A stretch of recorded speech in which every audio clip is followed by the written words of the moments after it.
हा नमस्कार. आता जे हे तुमच्या पूर्ण आंब्याची बाग आहे बरोबर, हा. किती झाड आहेत? 3 टप्प्यात लावलेले आहेत. बर पहिल्या टप्प्यात आहेत 700, दुसऱ्या टप्प्यात 550 आणि बर. तिसऱ्या टप्प्यात 1400. बर.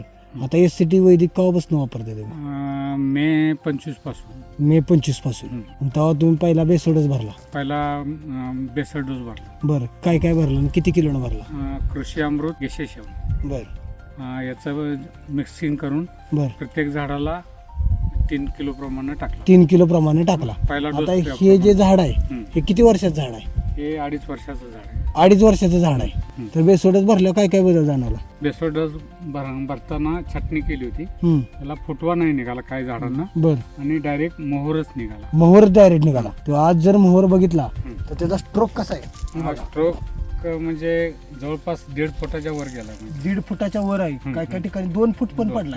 गेल्या वर्षी आम्ही म्हणजे यशस्वी नव्हतं, म्हणजे कृषी अमृत आणि यशस्वी नव्हतं वापरलं. बर. शेणखत आणि वर खत म्हणजे केमिकल खतं वापरली होती मागच्या वेळेस. हा. मागच्या वेळी, म्हणजे 700 झाडांना बर खालच्या. बर तर त्यावेळी म्हणजे आमची ही जी फांदी होती बर. ती फांद्या अशी पटकन खाली यायची, खाली यायची म्हणजे वाकायची. झुकल्या होत्या सगळ्या फांद्या. झुकल्या होत्या. बर. आणि ह्यावेळी फांदीमध्ये ताकद आहे, म्हणजे कडक आहे. बरोबर. आणि मोहर सुद्धा फुल म्हणजे आलाय. ह्यावेळी मोहर बऱ्यापैकी छान निघाला. म्हणजे जे 2.5 वर्षाचे झाड आहेत बर. त्या मानानं मोहर त्याला अतिशय जास्त निघाला. अतिशय चांगला निघाला. चांगला बरोबर. निघाला. पानाची कॅनोपी बघा, हं. सगळा एकदम म्हणजे एकदम व्यवस्थित आहे. व्यवस्थित झाला. मग बागा शेतकऱ्यांना तुम्ही काय संदेश द्यायचा?